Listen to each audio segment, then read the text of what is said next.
ফেটে গেল রে, ফেটে গেল। একেবারে রসের হাঁড়িটাটা ফেটে গেল, ক্ষীরগুলো সব বের হয়ে গেল। হ্যাঁ, ফাটতে দাও। রসের হাড়ি ফেটে তবে তো সঙ্গলা মঙ্গলা বেয়ে একেবারে বিষ্ণুদার বীজ বেরিয়ে আসবে।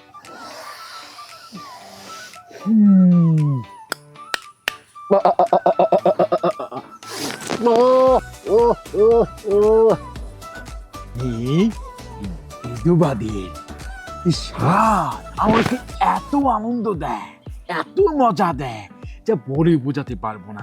মানে মনে করো একেবারে জমিয়ে জমিয়ে রাখা, একেবারে যত্ন করে রাখা, ধরা ছোঁয়ার বাইরে। বিধবা মানে একটা অমৃত স্বাদের জিনিস। আচ্ছা, তোমার স্বামী পরগমন করিয়াছে, মানে মৃত্যুবরণ করিয়াছে কতদিন আগে? 1 বছর ধরে ওনার গত হয়েছে। বছর? হুম। বাহ, তাহলে তো একেবারে জমি ক্ষীর। এমন মনে করো, মানে দুধ একই পাত্রে অনেকদিন চেপে রাখলে, নাড়াচাড়া না দিলে সেটা একেবারে জমে কিন্তু দই হয়ে আপনি যায়। ঠিকই বলেছেন। আসলে এই দুধটাই না দই হয়ে আছে, খাওয়ার মতন কোনো লোক নাই। দেখো আর দেখো, দইটাও যদি আবার বেশি দিন একই পাত্রে রেখে দেয় না, এটা যদি আরো নাড়াচাড়া কেউ না করে, তাহলে উপরে জমে একেবারে ঘি হয়ে যায়। এই আমার শরীরের ভিতরে ঘিয়ের থেকে যদি বড় মধুর কিছু থাকে সেটা হয়ে গেছে। কারণ স্বামীটা গত হয়েছে 1 বছর, মনটার ভিতরে যে কেমন করে আনচাল আনচাল করে, কত কিছু মন চায়, কত ক্ষুধা লাগে, কিন্তু ক্ষুধার নিবারণ করার জন্য কোনো মানুষ নাই। আমি তো আছি। সত্যি আমি আমি আপনার সব ক্ষুধা মিটিয়ে দেব। যেমন রসের ভাণ্ড বেয়ে বেয়ে গঙ্গায় মধুসূদন পড়বে, আর সেটা আমি টপ টপ করে চেটে নেব। হ্যাঁ, যাক, এতদিন পর আপনার মুখ থেকে সুন্দর একটা কথা শুনলাম। আর অন্যান্য মানুষেরা না খালি বলে আহারে বিধবা মানুষ, এটা বলেই চলে যায়, কিন্তু মনের কষ্টটা কেউ বুঝে না, শুধু আপনি বুঝলেন। বিধবার সাজসজ্জ আমার মাথাটাকে টনন করে দেয়। মানে বিধবাকে সধবার মজা দেওয়ার জন্যই তো এই নরেশের জন্ম, তাই না? আচ্ছা, আমি শুনেছি আপনি বিধবা মেয়ে ছাড়া সধবার সাথে সম্পর্ক করেন না। এটা কেন? সধবা মেয়েকে আপনি কেন মানে কিছু করেন না কেন? হুম, এটা বুঝতে হলে তো অনেক তপস্যার বিষয়। দেখো, সধবার থেকে বিধবার মজাটা হচ্ছে, যেমন সধবার তো প্রতিনিয়ত এটা ওটা টুকিটাকি খচর খচর করতেই থাকে, ওটাতে জমে না, মানে ঘি জমে না। আর বিধবাদের ক্ষেত্রে তো কেউ নাড়াচাড়া দেয় না, খুব যত্ন করে ওপর থেকে বেয়ে বেয়ে নিচে এসে সেই মধুর ভাণ্ডে ঘি জমে যায়। সেই ঘি খচ করে কেটে, মানে খচ করে নিয়ে এভাবে খেতে খুবই মজা। তাই আমি সবসময় বিধবাদের কি ভক্ষণ করে থাকি। হ্যাঁ, বুঝতে পেরেছি। শুনুন, আপনি এই পর্যন্ত যত বিধবা খেয়েছেন, আমার চেয়ে ভালো এমন আর কাউকে পাবেন না।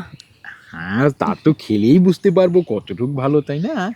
কারণ আমার এই পা থেকে মাথা পর্যন্ত শুধু রসে টস টস টস টস করে। গঙ্গায় স্নান করেছি আমি, পুকুরে ডুব দিয়েছি আমি, কিন্তু এই মধুর মহাসমুদ্রে এখনো ডুবিনি। তাই ডুবেই দেখি কত জল। তাহলে এখনই তোমার সেই উষ্ণতা জায়গায় পরস্পর্শী দিয়ে একেবারে ভিজিয়ে জমিয়ে ক্ষীর করে দেব। হ্যাঁ, কিন্তু এই খোলামেলা জায়গা আমার কাছে লজ্জা লাগতেছে। একটু আবডালে নিয়ে যাও না। লজ্জার কিছু নেই। আমার বাড়ির উঠোনের সামনে চণ্ডীতলার নিচে কত উষ্ণ তো বেঞ্চ আছে, টুল আছে, মধুর পাটি আছে, যেটা তোমার পছন্দ ওখানেই শুয়ে তোমার মধুসূদন করে নি। এসো, এসো। এইভাবে যাব না, কুলো কিভাবে? করে নাও। কোলে করে যাবে?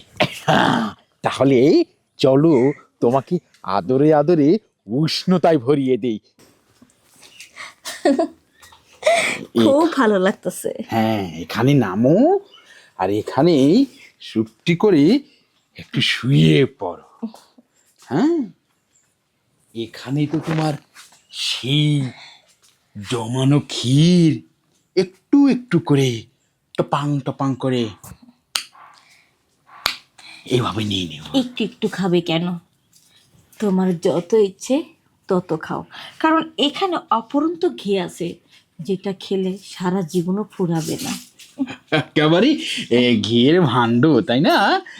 আচ্ছা, এই জমানো ক্ষীরটা খেতে হলে উপরের আবরণটা যে সরাতে হবে। তুমি কি দয়া করিয়া তোমার উপরের আবরণটা একটু সরিয়ে দিবে? আমি সরাবো কেন? তুমি তোমার নিজের হাত দিয়ে সরিয়ে নাও না। হ্যাঁ,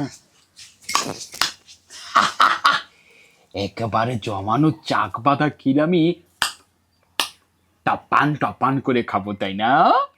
ফেটে গেল রে, ফেটে গেল, একেবারে রসের হাঁড়িটাটা ফেটে গেল, ক্ষীরগুলো সব বের হয়ে গেল। হ্যাঁ, ফাটতে দাও। রসের হাড়ি ফেটে তবেই তো সঙ্গলা মঙ্গলা বেয়ে একেবারে বিষ্ণুদার বীজ বেরিয়ে আসবে, তাই না? বৌদি, তুমি এই কাজের থেকে আমার কেন ডেকে লইলা? হ্যাঁ আরে দাদা খারান, হ্যাঁ আপনি ছোট্ট একটা সিনেমা দেখাবার আনছি। হ্যাঁ, কি সিনেমা? আরে আশেপাশে দেখেন খুঁজা ছোট্ট সিনেমা দেখেন কিনা। আমি যাই আপনি দেখেন সিনেমা, কি যে করছ, আপনি দেখেন, দেখে পরে আমার কইেন। কি যে কর, কি এর সিনেমা কোন? তোর সিনেমার গোষ্ঠী লড়াই। নরেশ যেই কাজ করবো, নরেশের কি দোষ? দোষ তো আমার স্ত্রীর। তোর ফিল্মের গোষ্ঠী লড়াই, হ্যাঁ?